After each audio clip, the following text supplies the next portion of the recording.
Hello friends, welcome to our channel. So last video வந்து நம்ம manufacturing and production engineering பத்தி பார்த்தோம். So இப்போ வந்து என்ன கோர்ஸ் பத்தி பார்க்க போறோம்னா aerospace engineering பத்தி பார்க்க போறோம். So aerospaceனாலே உங்களுக்கு எல்லாருக்கும் ஒரு கெஸ் ஒரு ஐடியா இருக்கும்.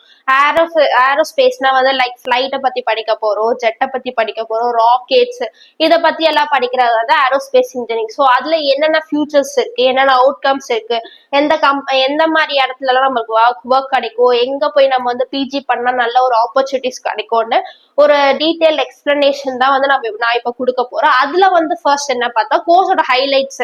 அந்த கோர்ஸ் இப்ப நான் அந்த கோர்ஸ் எடுத்தா அந்த கோர்ஸ்னால எனக்கு என்ன பலன் இருக்கு, எந்த மாதிரிலாம் நம்மளுக்கு வந்து ஆப்பர்ச்சுனிட்டிஸ் கிடைக்கும் அப்படின்றத நம்ம பார்க்க போறோம். ஃபர்ஸ்ட் அதுல வந்து கோர்ஸோட ஹைலைட்ஸ்ல வந்து ஃபர்ஸ்ட் என்ன இருக்குன்னா ஏர்ஃபோர்ஸ் கோர்ஸோட air force, spacecraft, rocket, satellites, drone. Second, focus on aerodynamic propulsion, aviation, flight mechanics, involves space technology, UAV, jet engines and rocket engines. Next, fourth, high research. Like doctorsனாலே நம்மளுக்கு ஒரு high profiled, so doctors அவங்க கஷ்டப்பட்டு படிச்சாங்க. அதே மாதிரிதான் ஏர்ஃபோர்ஸும் வந்து நம்ம effort போட்டு படிச்சாதான் வந்து ஏர்ஃபோர்ஸ் ஆக முடியும். நம்ம ஏர்ஃபோர்ஸ்ல வந்து ஒரு நல்ல ஜாப்ல வந்து போய் செட்டில் ஆக முடியும். லைக் நம்ம கெரியரை வந்து பில்ட் பண்றதுக்கு. இப்போ பைலட்னாலே வந்து ஒரு நல்ல ஒரு ஹை ப்ரொஃபைல்டு பர்சன்ஸ்ல ஹை ப்ரொஃபைல்டா இருப்பாங்க பைலட். அவங்க கஷ்டப்பட்டு தான் படிக்கணும் எது இருந்தாலும். ஸோ இதுல வந்து ஏர்ஃபோர்ஸ்ல வந்து ஒரு ஹை ப்ரொஃபைல்டா இருக்கலாம்னு தான் சொல்றாங்க. Oriented field, jobs in defence, space engines and aviation companies. Next, இந்த கோர்ஸோட அவுட்கம்ஸ் என்ன? Design aircraft, spacecraft and UAV. So நம்ம டிசைன் பண்ணலாம். இதுல வந்து தனியாவும் இருக்கு, பைலட்டு டிசைன் பண்றது, அதே மாதிரி அந்த ஃபிளைட்டை வந்து எப்படி ரெடி பண்றது அண்ட் நிறைய கோர்சஸ் இருக்கு ஏர்ஃபோர்ஸ்லயே. ஸோ அதுல வந்து ஒரு ஃபிளைட் எப்படி டிசைன் பண்றதுன்ட்டு கூட தனியா நம்ம படிக்கிறதுக்கு ஒரு தனி இன்ஜினியரிங் கோர்சஸே இருக்கு. ஸோ அதுலதான் வந்து என்ன அவுட்கம்ஸ்னா design aircraft, spacecraft and UAV. Next, analyse aerodynamic performance, work with jets, rocket engines and propulsion system. So எதுல நம்ம ஒர்க் பண்ணலாம்? ஜெட்ல ஒர்க் பண்ணலாம், ராக்கெட்ஸ், ஏரோப்ளைன்ஸ், அப்புறம் வந்து ஸ்பேஸ் கிராஃப்ட், இதுலலாம் வந்து நம்ம ஒர்க் பண்ணலாம். Use stimulation tools. என்னென்னலாம் டூல்ஸ் யூஸ் பண்ணுவாங்க இதுல? ANSYS, CFD and CATIA. இந்த 3 டூல்ஸ் வந்து யூஸ்வலா யூஸ் பண்றது. லைக் வந்து சைமல்டேனியஸ்ல அவங்க வந்து யூஸ் பண்ற டூல்ஸ் வந்து இதெல்லாம். Next, work in high tech research labs. ஒரு ஹையான ரிசர்ச் லேப்ஸ்ல வந்து அவங்க ஒர்க் பண்ணுவாங்க. Like ISRO, DRDO. இஸ்ரோனா நார்மலா நம்ம சேட்டலைட்ஸ், ராக்கெட்ஸ் எல்லாம் வந்து இஸ்ரோ லைக் இப்ப நம்ம ராக்கெட்ஸ் எல்லாம் அங்க லான்ச் பண்ண போறாங்க, அங்கதான் ரெடி பண்ணி லான்ச் பண்ணுவாங்களா பாத்தீங்க, அந்த இடம் தான் வந்து இஸ்ரோன்னு சொல்லுவாங்க. ஸோ இஸ்ரோல எல்லாம் ஒர்க் பண்றதெல்லாம் வந்து ஒரு ஹை ப்ரொஃபைல்டு தான் person, high profiled thing. So அதான் சொல்றேன், DRDO அண்ட் இஸ்ரோல ஒர்க் பண்ற ஹை ரிசர்ச் லேப்ஸ்ல ஒர்க் பண்றது. Next, specialisation. இந்த கோர்ஸ் மூலியமா என்னென்ன ஸ்பெஷல் ஆன யூசஸ் இருக்குன்னு. Next, aerodynamic, aviation, rockets, propulsion, aircraft structures, space technology, UAV, drone technology and satellite engineering. இதெல்லாம் வந்து ஒரு ஸ்பெஷலைசேஷன்ஸ். அந்த கோர்ஸ்ல வந்து இந்த செக்டார்ஸ் எல்லாம் வந்து ஒரு ஸ்பெஷலான ஒரு கோர்சஸ், ஒரு இம்பார்ட்டன்டான ஒரு கோர்சஸ்ன்னு சொல்றாங்க. Next, scope, future demand. Scope இது வந்து ஒரு ஃபியூச்சருக்கான ஒரு நம்மளோட டிமாண்ட் தான். ஏன்னா இப்போ மோஸ்ட்லி எல்லாரும் பஸ்ல டிராவல் பண்றதோட ட்ரெயின்ல டிராவல் பண்ணோட எல்லாம் ஃபிளைட்ல டிராவல் பண்றது ரொம்ப ஜாஸ்தியாச்சு. ஸோ அதனால டிமாண்ட் ஏறிக்கிட்டே இருக்கு நம்மளுக்கு. ஸோ ஃபியூச்சர்லயே இன்னும் நிறைய டிமாண்ட் இருக்கும் தான் வந்து எதிர்பார்க்கறாங்க. ஸோ அதனால அது ஒரு நல்ல ஒரு ஸ்கோப். இப்போ ஏரோஸ்பேஸ் இன்ஜினியரிங் படிச்சுட்டு போனோம்னா வந்து வேலை கிடைக்காமலாம் இருக்காது. ஸோ அதனால ஃபியூச்சர்ல வந்து ஒரு ஹை டிமாண்டான கோர்ஸ் தான் இது. Next, high demand due to ISRO space mission. So இப்பதான் சொன்னேன் ஹை டிமாண்ட் இருக்கு நம்ம ஃபியூச்சர்ல. எதுக்காக டிமாண்ட் இருக்குன்னு தான் நான் இப்போ சொல்ல போறேன். ISRO space mission, drone technology boom, commercial space travel. கமர்ஷியலா நார்மலா டிராவல் பண்ணிட்டு வருவாங்களே, ஒரு மீட்டிங்காக போயிட்டு வர்றது, லைக் ஒரு 2 days வெளியே ட்ரிப் மாதிரி போயிட்டு வர்றது, ஸோ அது மாதிரி ஒரு மீட்டிங் அட்டன் மார்னிங் போயிட்டு ஈவினிங்கே வருவாங்க. ஸோ அதெல்லாம் கமர்ஷியல் வருது. டிஃபென்ஸ் ஏன்னா வந்து நம்ம டிராவல் டைமிங்கும் லெஸ் ஆகும், நம்ம வந்து டிராவல் பண்ணி சீக்கிரம் அந்த பிளேஸுக்கு போய் ரீச் ஆயிடலாம்.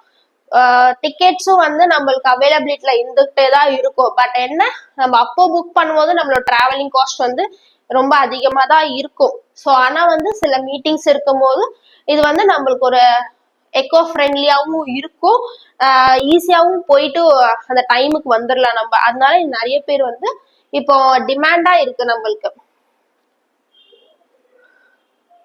Defence aircraft manufacturing HAL DRDO private space companies racing in India. So பிரைவேட்டாவும் இருக்கும் கவர்மெண்டாவும் இருக்கு சொல்றாங்க. Next eligibility. ஸோ இந்த கோர்ஸ் படிக்கணும்னா எலிஜிபிலிட்டி யாரெல்லாம் வந்து எலிஜிபிள் ஆவாங்க இந்த கோர்ஸ் படிக்கிறதுல. +2 முடிச்சுட்டு +2ல பிசிக்ஸ் கெமிஸ்ட்ரி மேத்தமெட்டிக்ஸ் படிச்சிருக்கவங்களுக்கு இது வந்து எலிஜிபிலிட்டி இருக்கு இந்த கோர்ஸ் எடுத்து படிக்கிறதுக்கு. அப்புறம் இப்போ டிப்ளமோ லைக் 10th முடிச்சுட்டு நான் அப்படியே டைரக்டா வந்து நான் ஏரோஸ்பேஸ் இன்ஜினியரிங் படிக்க போயிடுறேன் அப்படின்ட்டாலும் டிப்ளமோ இன் ஏரோஸ்பேஸ் இன்ஜினியரிங்லயும் நம்ம போய் படிக்கிறதுக்கு போய் ஒர்க் பண்ணலாம் நம்ம. Next courses for aerospace engineering. So இப்போ என்னென்ன கோர்சஸ் இருக்கு ஏரோஸ்பேஸ் இன்ஜினியரிங்ல பார்த்தா B and BTech in aerospace engineering, B and BTech in Aeronautical Engineering, Diploma in Aeronautical Engineering, ME and MTech in Aerospace Engineering. இந்த 4 courses வந்து Aerospace Engineering like UGல படிக்கிறவங்களுக்கு இந்த 4 courses இருக்கு. இது வந்து PG ME and MTech in Aerospace Engineering. Diploma in Aeronautical Engineering வந்து 10th after 10th முடிச்சுட்டு போய் படிக்கிறவங்களுக்கு வந்து Diploma in Aeronautical Engineering படிக்கலாம். இது வந்து யூஜிக்கான கோர்சஸ் இந்த 2 கோர்சஸும். இதுல என்னென்ன major subjects important subjects aerospace engineering எடுத்துட்டு அதுல என்னென்ன இம்பார்ட்டன்டான சப்ஜெக்ட்ஸ் வரும், aerodynamic, flight mechanics, aircraft structures, propulsion system, aviation, aerospace materials, jet and rocket engines, space tech and UAV drones. இதெல்லாம் வந்து ஒரு மேஜர் சப்ஜெக்ட்ஸ், இம்பார்ட்டன்டான சப்ஜெக்ட்ஸ் உங்களுக்கு. நெக்ஸ்ட் என்னென்ன ஸ்கில்ஸ் கத்துக்கணும், எந்த ஸ்கில்ஸ் எல்லாம் இம்பார்ட்டன்ட் நம்மளுக்கு. ஏரோடைனாமிக் இன்ஜினியரிங் எடுத்தா என்னெல்லாம் இம்பார்ட்டன்டான ஸ்கில்ஸ் வந்து நம்ம வந்து பேசிக்கா கத்து வச்சிருக்கணும் அப்படின்ட்டு பார்த்தா ஸ்ட்ராங் மேத்தமெட்டிக்ஸ் வந்து ரொம்ப நல்லா ஸ்ட்ராங்கா இருக்கணும். And aerodynamics analyst, problem solving and in physics problem solving and physics understanding. So maths வந்து நல்லா ஸ்ட்ராங்கா இருக்கணும். அப்புறம் பிசிக்ஸ்ல வந்து நல்ல ஒரு அனலிட்டிக்கல் ஸ்கில்ஸ்ல வந்து நம்ம கரெக்டா இருக்கணும். அப்புறம் CAD and CFD software analysis and SolidWorks. So இதெல்லாம் வந்து ஒரு இம்பார்ட்டன்டான skills. Next career opportunities. So aerospace இன்ஜினியரிங்ல என்னென்ன கெரியர் ஆப்பர்ச்சுனிட்டிஸ் இருக்கு, எந்த மாதிரியான கெரியர் ஆப்பர்ச்சுனிட்டிஸ் இருக்குன்னு பார்த்தா aerospace engineer, aircraft design engineer, flight testing engineer, space craft engineer, drone engineer, aviation engineer, maintenance engineer. So இந்த இதெல்லாம் வந்து ஆப்பர்ச்சுனிட்டிஸ். நம்ம முடிச்சுட்டு யூஜி முடிச்சுட்டு வெளியே வந்தோம்னா லைக் யூஜி படிக்கும் போதே நம்மளுக்கு பிளேஸ்மெண்ட்ஸ் எல்லாம் வரும். பிளேஸ்மெண்ட்ஸ்லேயே வந்து என்னென்ன ரோல்ஸ் இருக்கு, எந்த மாதிரி ஆப்பர்ச்சுனிட்டிஸ் இருக்கு எல்லாமே சொல்லிடுவாங்க. ஸோ இதெல்லாம் வந்து ஒரு முக்கியமான ஒரு ஆப்பர்ச்சுனிட்டிஸ். இதை தவிர இன்னும் நிறைய ஆப்பர்ச்சுனிட்டிஸ் இருக்கு. நான் மெயினான திங் தான் வந்து உங்களுக்கு சொல்லிட்டு இருக்கேன். ஸோ இதெல்லாம் வந்து மெயினான ஆப்பர்ச்சுனிட்டிஸ் உங்களோட கெரியருக்கு. நெக்ஸ்ட் என்ன மாதிரி ஜாப்ஸ் கிடைக்கும், பிரைவேட் லிமிட்லயும் சரி கவர்மெண்ட் லிமிட்லயும் சரி என்ன மாதிரியான ஜாப்ஸ் கிடைக்கும், எந்த மாதிரியான ஜாப்ஸ் கிடைக்கும். நான் இப்போ முடிச்சுட்டு ஏரோஸ்பேஸ் இன்ஜினியரிங் முடிச்சுட்டு நான் கவர்மெண்ட் செக்டார் போறேன். கவர்மெண்ட் செக்டார்ல என்னென்ன ரோல்ஸ் இருக்கும், என்ன மாதிரியான ஆப்பர்ச்சுனிட்டிஸ் இருக்கும், ரோல்ஸ் வந்து இந்த ரோல்ஸ் எல்லாம் இருக்கும். இதை தவிர இன்னும் ரோல்ஸ் உங்களுக்கு நிறையவே இருக்கு. ஸோ இப்போ என்னென்ன ஆப்பர்ச்சுனிட்டிஸ், எங்கெல்லாம் ஆப்பர்ச்சுனிட்டிஸ்னா இஸ்ரோல, DRDO, HAL, NAL, Indian air force, airport authority of India, இதெல்லாம் வந்து கவர்மெண்ட் செக்டார்ல வர்றது. பிரைவேட் செக்டார்ல Airbus, Boeing, Rolls Royce, Tata aerospace machines, Tata aerospace, Mahindra aerospace, Lockheed Martin, இதெல்லாம் வந்து பிரைவேட் செக்டார்ஸ்ல வருது. இதெல்லாம் வந்து கவர்மெண்ட் செக்டார்ஸ்ல வருது. நெக்ஸ்ட் டாப் ரெக்ரூட்டர்ஸ் எந்த கம்பெனிஸ்ல கிடைக்கும், லைக் கம்பெனிஸ் இருக்குது தனியா, ஏர்போர்ட் மட்டும் தான் இல்ல, அது தவிர கம்பெனிஸ்லயும் இருக்கு. நம்மளுக்கு என்னென்ன கம்பெனிஸ், லைக் இஸ்ரோன்றது நம்மளுக்கு ஒரு ரெக்யூட்டர் பண்ணி ஒர்க் பண்ற இடம் தான். ISRO, HAL, DRO, Airbus, Boeing and Tata aerospace, Rolls Royce இன்டர்நேஷனலா ரோல்ஸ் ரைஸ்லயும் வந்து ஆப்பர்ச்சுனிட்டிஸ் இருக்குன்னு சொல்றாங்க. நெக்ஸ்ட் நான் யூஜி முடிச்சிட்டேன், பிஜில என்ன மாதிரியான கோர்சஸ் இருக்கு ஹையர் ஸ்டடிஸ் பண்றதுக்குன்னு பார்த்தா, ஃபர்ஸ்ட் எம்டெக் ஏரோஸ்பேஸ்ல வந்து 4 குரூப்பா போயிருது.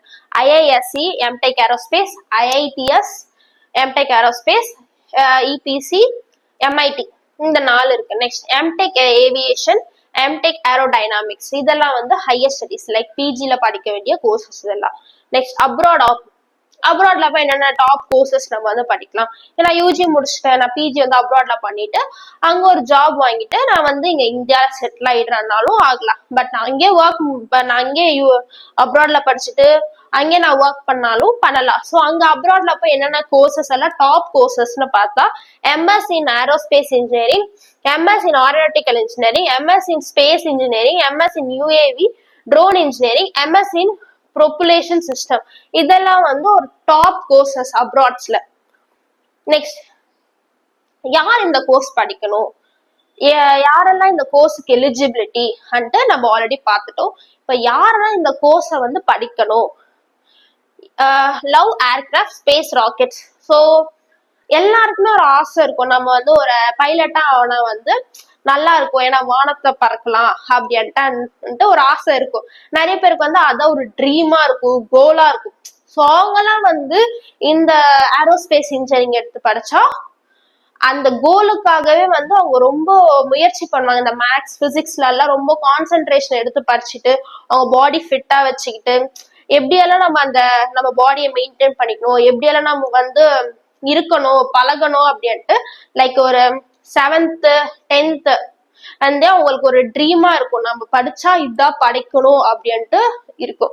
ஸோ அவங்கெல்லாம் வந்து எடுத்து படிச்சா கண்டிப்பா வந்து பாஸ் ஆகி அதுல எப்படியாச்சும் போயிடுவாங்க, ஏன்னா அது அவங்களோட கோலா இருக்கும். ஸோ அதுல வந்து என்னென்ன ஃபர்ஸ்ட் இருக்குன்னா like aircraft, space rockets, love aircraft and space rockets, strong in mathematics and physics, interested in research, wanted to work in defense or space sector. So இப்பதான் சொன்னேன், அவங்க வந்து அதை ரிசர்ச் பண்ணாங்க எப்படியெல்லாம் இருக்கும். இப்போ ஒரு ஏரோப்ளைனா அந்த ஏரோப்ளைன்ல எப்படியெல்லாம் இருக்கும், அதுல எப்படி வந்து அவங்க ஓட்டுறாங்க, எவ்வளவு மேல போய் பறக்குது அப்படின்னு நிறைய ரிசர்ச் பண்ணுவாங்க. ஸோ அவங்களுக்கெல்லாம் அந்த ஏமாவே இருக்கும், அதுலதான் போனா அதான் நான் படிப்பா அதுலதான் போவான்ட்டு. ஸோ அவங்கெல்லாம் இது வந்து மோஸ்ட்லி எடுத்து படிச்சா நல்லா இருக்கும். Next enjoy stimulation, software and design. So இதெல்லாம் வந்து எதுக்காகனா யாரெல்லாம் வந்து போய் படிக்கிறது. So who's to study this course. Next இப்போ லேட்டஸ்டா என்ன அப்டேட் வந்திருக்கு ஏரோஸ்பேஸ் இன்ஜினியரிங்ல, என்ன லேட்டஸ்ட் அப்டேட்னா இந்தியா பிளானிங் மோர் கிகுஸ்தா மிஷன். ஸோ இப்போ வந்து ஒரு புதுசா ஒரு மிஷன் வந்து பிளான் பண்றாங்க இந்தியால. Next increase in defence, airspace craft and manufacturing increase பண்ணிட்டு இருக்காங்க. ஏர்ஸ்பேஸ் லைக் ஏர்ஸ்பேஸ்னா ஏரோப்ளைன்ஸ், ஜெட்டு, அதே மாதிரி வந்து ஃபிளைட், இதெல்லாம் வந்து இன்க்ரீஸ் பண்ணிட்டு இருக்காங்க அந்த productions. Next drone pilot license and drone engineering in demand. So drone pilots, drone அதுக்கான பைலட்ஸ் எல்லாம் தனியா இருப்பாங்க. ஸோ அதுக்கான டிமாண்ட் வந்து ஜாஸ்தியா இருக்கு. Next private space companies expanding rapidly. Private companies எல்லாம் வந்து ரேபிட்லியா எக்ஸ்பேண்ட் பண்ணிக்கிட்டே இருக்காங்க. லைக் சின்னதா ஆரம்பிச்சிருப்பாங்க ஒரு ஃபிளைட்டை வச்சு, பட் இப்போ அவங்க growth ஆகி ஒரு 100 ஃபிளைட்ஸ் கூட வச்சிருப்பாங்க. ஸோ ரேபிடா இன்க்ரீஸ் ஆயிட்டே இருக்காங்க. நம்மளோட பாப்புலேஷனுக்கு ஏற்ற மாதிரி அவங்களோட பிரைவேட் செக்டர் கம்பெனிஸும் வந்து இன்க்ரீஸ் ஆயிட்டே இருக்குன்னு சொல்றாங்க. Next government colleges. So aerospace engineering எடுத்துட்டு எந்த காலேஜ் வந்து கவர்மெண்ட் காலேஜ் அப்படின்னா எந்த காலேஜ்ல வந்து நல்ல ஆப்பர்ச்சுனிட்டி இருக்கு, நல்ல ஒரு எதிர்காலம் இருக்குன்னு நிறைய பேர் யோசிப்பாங்க. என்னென்ன காலேஜ், எந்த கவர்மெண்ட் காலேஜ் போனா நல்லா இருக்கும் அப்படின்ட்டு பாக்குறவங்களுக்கு IISN Anna university, Punjab engineering college, JNTT Hyderabad private college, Amity university, Hindustan, SRM, VIT and Manipal. So இந்த யூனிவர்சிட்டி எல்லாம் government universities. Next salary package. So ஃப்ரெஷர்ஸ்க்கு கவர்மெண்ட் ஃப்ரெஷர்ஸா இருந்தாலும் சரி, கவர்மெண்ட் சைடு இருந்தாலும் சரி, அதே மாதிரி பிரைவேட் சைடு இருந்தாலும் சரி, என்ன மாதிரியான சேலரி பேக்கேஜஸ் வரும், ஸ்டார்டிங் ஃப்ரெஷர்ஸ்க்கு எவ்வளவு வரும், ஒரு மினிமமா அப்படின்ட்டு பார்த்தா ஃப்ரெஷர்ஸ்க்கு வந்து ஸ்டார்டிங் 4 LPA டு 8 LPA வரும். Next engineering. இப்போ நார்மலா வந்து ஏர்போர்ட்ல வந்து ஒர்க் பண்ணுவாங்க. கவர்மெண்ட்ல இது வந்து கவர்மெண்ட் இல்லாம பிரைவேட்ல ஒர்க் பண்றவங்களுக்கு தனியா இருக்கா. இஸ்ரோ, DRDOல ஒர்க் பண்றவங்களுக்கு அவங்க தனியா பிரைவேட்லயும் ஒர்க் பண்ணுவாங்க. கவர்மெண்ட் ஸ்டாஃபும் இருப்பாங்க, பிரைவேட் ஸ்டாஃபும் இருப்பாங்க. ஸோ இப்போதைக்கு நம்ம வந்து கவர்மெண்ட் தான் எடுத்திருக்கோம். ஸோ அதுல வந்து இஸ்ரோல ஒர்க் பண்றவங்க, DRDO, HALக்கு ஒர்க் பண்றவங்களுக்கு தோராயமான சம்பளம் வந்து 7 lakhs to 12 lakhs வந்து வாங்குறாங்க. நெக்ஸ்ட் பிரைவேட் லிமிடெட் வந்து 6 lakhs to 15 lakhs வந்து சேலரி பேக்கேஜ் இருக்கு உங்களுக்கு. ஸோ இப்போ நம்மளுக்கு 2026ல இருந்து என்ன ஸ்கோப் இருக்கு, ஏரோஸ்பேஸ் இன்ஜினியரிங் எடுத்தா என்னென்ன ஸ்கோப்ஸ் இருக்கு அப்படின்ட்டு கேட்டீங்கன்னா, increasing ISRO space mission. So increase ஆயிட்டே இருக்கு நம்ம இஸ்ரோ. அப்புறம் India own fighters jet programs. So India வந்து ஃபிளைட்டை வந்து ஓனா வாங்குறதுக்கும் தயாராயிடுச்சு. எங்கன்னா தேஜஸ், இது 2 கம்பெனி கிட்டயும், தேஜஸ் அண்ட் AMCA கிட்ட இருந்து. Next growth in private space companies. So பிரைவேட்டாவும் வந்து பிரைவேட் ஸ்பேஸ் கம்பெனிஸ், கவர்மெண்ட் மட்டும் இல்ல, பிரைவேட் ஸ்பேஸ் கம்பெனிஸும் வந்து இன்க்ரீஸ் ஆயிட்டே தான் இருக்கு, க்ரோத் ஆயிட்டு இருக்கு. Next drone technology becoming huge. So drone technology வந்து ஹியூஜா இன்க்ரீஸ் ஆயிட்டு இருக்கு சொல்றேன். எதுக்காகனா இது வந்து scope in 2026. Next global demand in aircraft design maintenance. இதெல்லாம் வந்து ஸ்கோப்ஸ் 2026ல இந்த ஸ்கோப்ஸ் எல்லாம் இருக்குன்னு சொல்றாங்க. Aerospace engineering. This aerospace engineering goal for girls. கேர்ள்ஸுக்கும் வந்து ஒரு ஆசை இருக்கும்ல, நம்ம பைலட் ஆகணும், ஏரோஸ்பேஸ்ல ஒர்க் பண்ணணும் அப்படின்ட்டுன்றவங்களுக்கு எஸ் ஒர்க் பண்ணலாமா, நிறைய பேர் கொஸ்டின் மார்க் இருக்கு, அதுல போய் ஒர்க் பண்ற சேஃபா, அதுல நம்மளுக்கு ஒர்க்ஸ் கிடைக்குமா அப்படின்ட்டு கேட்டு கேர்ள்ஸ் போய் ஒர்க் பண்ணலாம் தாராளமா. ஸோ அதுல என்னன்னா சேஃப் ஒர்க்கிங் என்விரான்மெண்ட். ஸோ அது வந்து ஒரு சேஃபான working environment. Next design and research oriented. So design ஓரியன்டாவும் நம்ம ஒர்க் பண்ணலாம். லைக் நம்ம போய் ஃபிளைட்ல தான் ஒர்க் பண்ணோம்ல, இல்ல பைலட்டா மட்டும், லைக் நம்ம வந்து கம்பெனி சைடாவும் ஒர்க் பண்ணலாம், இண்டஸ்ட்ரியல் சைட்ஸ்னாலும் ஒர்க் பண்ணலாம். Next high salary, equal opportunities in ISRO, not for boys also. பாய்ஸுக்கு மட்டும் தான் ஆப்பர்ச்சுனிட்டிஸ் இருக்குன்னு இல்ல, கேர்ள்ஸுக்கும் ஈக்குவலான ஆப்பர்ச்சுனிட்டிஸ் இருக்கு. எங்கன்னா ISRO, DRDO, HAL. Many girls already working in aerospace. So நிறைய கேர்ள்ஸ் வந்து இப்போ ஒர்க் பண்ணிட்டு தான் இருக்காங்க. எதுலன்னா இஸ்ரோ உமன் சயின்டிஸ்டாவும் இருக்காங்க. நெக்ஸ்ட் ஸோ தாராளமா கேர்ள்ஸ் வந்து இன்ட்ரெஸ்ட் எடுத்து இந்த கோர்ஸை வந்து படிக்கலாம். இது வந்து ஒன்லி ஃபார் பாய்ஸுக்கு மட்டும் இல்ல, கேர்ள்ஸும் வந்து தாராளமா படிச்சு அவங்க கெரியரை வந்து பில்ட் பண்றதுக்கு ஒரு நல்ல ஸ்பேஸ் இது. நல்ல ஒரு ஹை பேக்கேஜும் வரும், ஒரு சேஃபான பிளேஸ். ஒரு அங்க வந்து நம்ம ஒரு செக்யூர்டா அன்செக்யூர்டா ஃபீல் பண்றதுக்கும் எதுவும் இல்லை. இப்போ வந்து எல்லா இடத்துலயும் கேர்ள்ஸ் போய் ஒர்க்கும் பண்ணிட்டு இருக்காங்க. ஸோ அது மாதிரி இதுலயும் வந்து கேர்ள்ஸுக்கு ஒரு நல்ல ஆப்பர்ச்சுனிட்டிஸ் இருக்கு. ஸோ இது மாதிரியான வீடியோஸ் வேணும்னா நம்ம சேனலை சப்ஸ்கிரைப் பண்ணி வச்சுக்கோங்க. ஸோ இது மாதிரி டெய்லி இந்த மாதிரி வீடியோஸ் உங்களுக்கு வந்துகிட்டே இருக்கும் day by day. So daily இந்த மாதிரி வீடியோஸ் வந்துகிட்டே இருக்கும். கோர்சஸ் வீடியோஸ் வந்து டீட்டெயில் எக்ஸ்பிளனேஷன் வந்து கொடுத்துட்டே இருப்போம் தனித்தனி கோர்சஸ்க்கு. ஸோ நம்ம சேனலை சப்ஸ்கிரைப் பண்ணி வச்சுக்கோங்க. தேங்க்யூ.